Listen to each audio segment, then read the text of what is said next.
Welcome back to my life. So, for today ko, nagbabalik naman din tayo sa aking vlog. So, ngayon po ay meron din ako ipakilala sa inyo na gamit ko sa pang-eskwela. So, yan yung gagamitin natin sa pag-school. Para magkagamitin tayo kung ano yung sasabihin sa teacher. Tsaka, pag may kailangan ka ng ruler, pero wala ka ng ruler. Kailangan ka ng lapis, eraser, Magpabili pa ko, pero kailangan mo ng ballpen, ballpen. So, yun. Tsaka, kailangan mo ng yung paper band. Tsaka, yung envelope. Yung bag. Yun yung kailangan mo. So, yan po yung ipakilala ko sa inyo. Ayan po.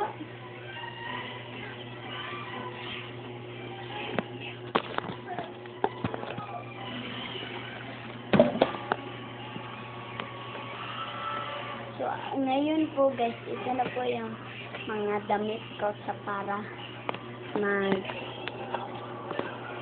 pakilala ko sa inyo yung mga damit ko. Yan. Ito. Kasi module pa kami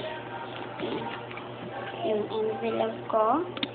So, meron nalagay na sabi niya dinisbigay na. So, meron siyang module. Yan. Meron module. At saka, meron din akong bag. At saka, pencil case. Meron din akong bag. Yan. Madumi pa siya kasi hindi pa nilabahan.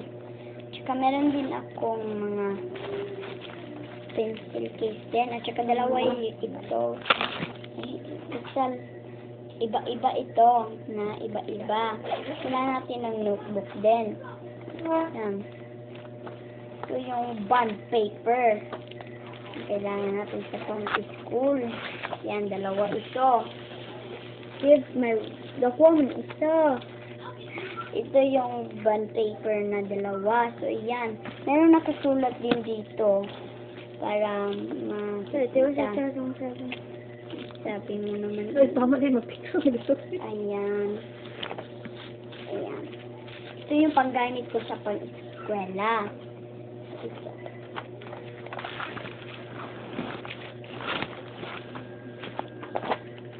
Yan, meron din ako dito. Pencil case. Ito yun. Dalawa. Yan. So, ito yung ginagamit ko para meron na din ako tatlong lapis. At saka, meron din akong tahal para sa lapis ko. At saka, meron naman din ako ditong ballpen. Wait lang po Masyadong matatagalan po ako dito. Ayan. Meron din akong dalawang ballpen. Yan. Yan yung kailangan natin sa school. Ito, may kailangan ballpen ka. Dalawang ballpen. Kaya kailangan mo na mag-ballpen para pag graduate mo, alam mo na yung gagawin mo sa ballpen. Yan. So, yan po yung mga gamitin ko. Saka meron akong mga notebook dito. Notebooks. So, kulang po kasi ito kasi hindi pa binabalik yung mga kasama nito. Ayan. Meron nakalagay din dito. Ayan. Yan, yung kulang kasi siya kasi wala pa po akong panggawa nitong. So, yan. Yan po yung gamitin ko para sa pag-eskwela. So, yan po. At saka meron din akong paper na dito na pang grade 4. So, grade 3 naman ako. Kaya kaati ito sa, grade 2 ako noon at saka grade 4 siya. At saka ngayon, grade 3 na ako. Siya, grade 5. So, yan. Ito yung merong nakasulat naman din dito. Yan, nakasulat. So, yan. Yan yung mga sulat. Ikaw dito sa phone lang. So, ayan. Kanya. Pagbukan mo dito sa alas. So, yan. Yan yung panggamit natin. Ito sa So, wait lang po ah. Saman. ano naman ako sa buhad na. Saan ako kung magdaro si Lula? Yung sa lasos. Agok mo dyan.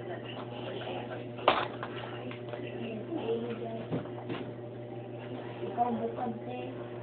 Panino na Uy, kita dito kang nagkuhan pa mi.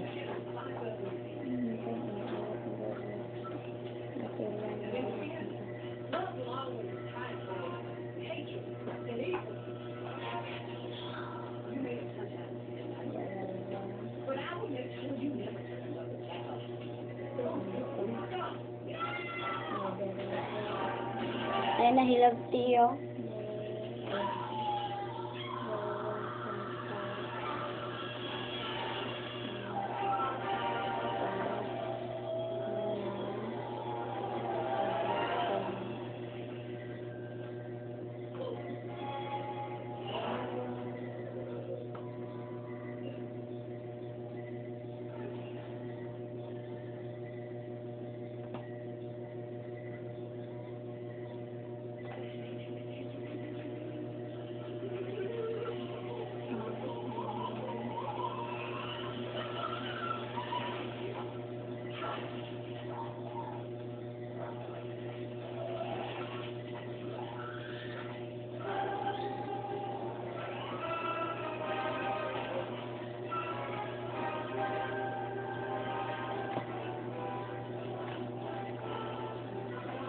Wala na nang giansiran ko eh. Mga ulit.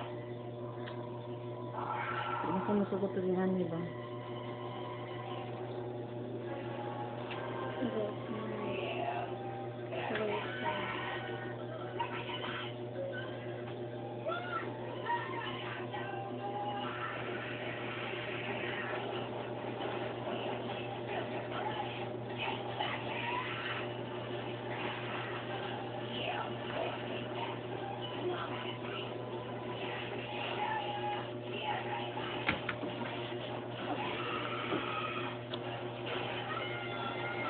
So, yun lang po yung kailangan natin. So, ngayon po, kailangan ko na po magbabay sa inyo. So, bye-bye. See you next soon. Ito yung next one.